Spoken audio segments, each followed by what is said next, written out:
Welcome back to The Communicator. I'm Jeff Hosteller. I'm Chris Hartley. And in this episode we're going to talk about digital and voice over IP phone systems. Really, those are the most prevalent ones that we actually see in the market today, and really when it comes to choosing one over the other it becomes a matter of preference. However, we're going to talk about some things where each one of them shines in their own respect and what you need to do when you're figuring out which one would actually be good for your business. The first thing we're going to do is talk about digital systems. Now, that's the older of the two scenarios. And in front of me today, I've got a digital set and a voice over IP set. And the first one we talk about is digital set. Now, like I said, it is the older of the two, and it utilizes separate cables. Now, typically what you see on the side of an office wall, you may see a network cable and a phone cable, and that's traditionally what you have when you're looking at a digital phone environment. And it has the one cable in the back for the connection back to a phone room. Typically, the phone room is within the computer room, but sometimes the phone room is outside of the computer room, so you have separate environments. The cables are then punched down onto a punch block, and then they're moved over into the system. Really, when you're looking at that, what kind of features are you looking for? Now, really, I'm going to talk about this a little bit later, but essentially when you've got both digital and voice over IP systems, really what it comes down to is what you want features. If you're just looking for just straight dial tone, I want to be able to pick up the phone, make the calls, answer the calls, maybe get voicemail, then really a digital system would probably be for you. Also, who can support it? Really, when I was explaining before about the cable going back to the phone room, is that either your IT staff or somebody there at your organization needs to be familiar with how to punch down digital sets, because as moves and changes become a little bit more difficult. That's more of a physical move. That's more of a physical move. So that person has to be versed in that technology, being able to do that kind of stuff. Typically, those people end up outsourcing those environments where they don't have that expertise, and they usually take care of it. Small offices, especially, that's really pretty big. And some organizations prefer the separation of the voice and data platforms, where they like to keep the voice separate from the data, and they don't want to merge the two together. So those are some environments where digital plays very, very well. And in your smaller environments, you just want to be able to, like I said, pick up the phone, have dial tone. Like I said, maybe the voicemail. There's a lot of organizations we work with where they just don't have voicemail. Digital sets tend to be a great, great fit. The next is voice over IP. Now, voice over IP, of course, is younger. However, it has been in the market for some time. Now, this is a voice over IP phone, and in the back, there's actually two ports. Where this comes into play is you can actually share the computer port with the phone and the computer. So from the wall, it just takes one cable into the phone and out from the phone to the computer. So back, and I'll explain this a little bit later, but back in the switching room, the switch actually houses the two. So, but what makes it a little easier is that it is a single cable can be able to handle that. So cabling in a new environment, you don't have to do two cables per location. You can do one, especially if you're going to go the voice over IP route.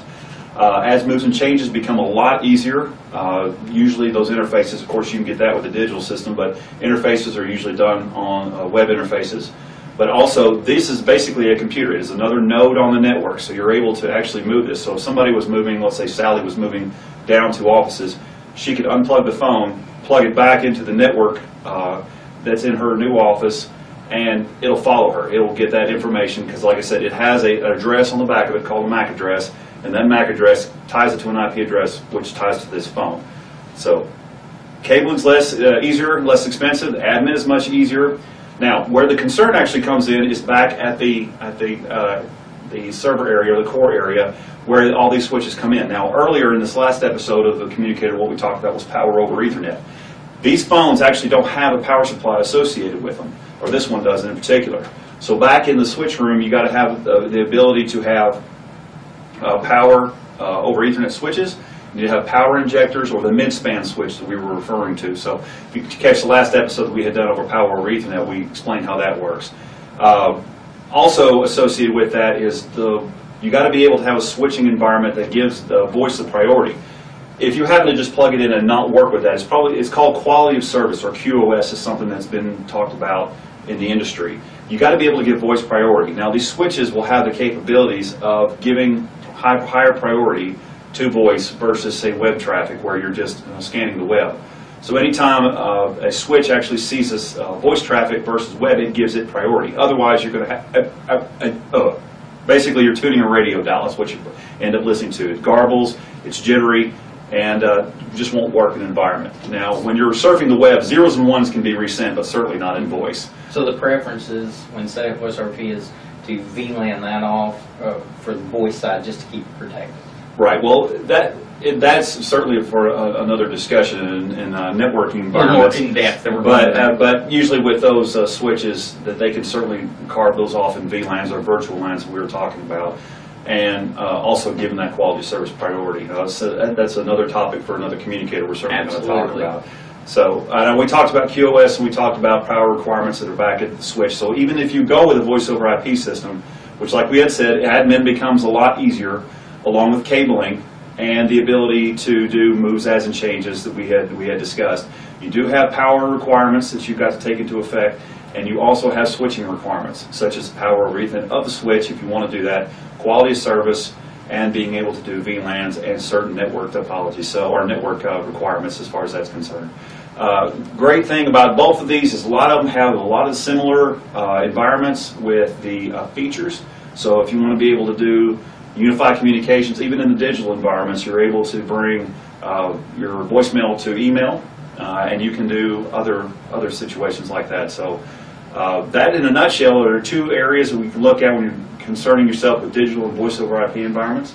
Chris, do you have any questions? One question: what do you do when there's say you had a bunch of analog stations in a digital environment? I know a lot of those you can get cards, you can get different things. How do you integrate that to the IP solution that had a lot of, if you had a situation you had 10 or 15 or 20, like in a college dorm or something, you had a lot of analog stations. How do you incorporate that into an IP? Well, there's actually several things you can do. Most of the manufacturers have taken analog into consideration. This in particular is a ShoreTel phone system, and they have a device which actually is called a 24A, where it handles 24 analog stations. They also partner with organizations that have analog capabilities, such as the Audio Codes or Mediatrix, are two companies that they work with that give the audio capabilities, the analog capabilities, but they talk SIP, the SIP protocol back to the switch that allows the ShoreTel and the audio codes to talk. So it's analog to the sort of middleman box, and then IP back out. A good example would be a fax machine, credit card machine, that type of thing, and in the analog environments, and then it able to that audio codes box I was referring to, and then it comes back out a SIP to ShoreTel, where it actually joins the network. So you can either look at it from a manufacturing standpoint from the same vendor that does the IP environments, versus a third party that usually these organizations, and you were right regarding a digital system where it usually has digital and analog cards that are built into the digital telephone system. So, okay, all right. And with that, we certainly hope that you have a good luck in selecting either a digital voice over IP system or whatever you need to be for your office. So with that, as for Chris and myself, thank you very much. Thank you.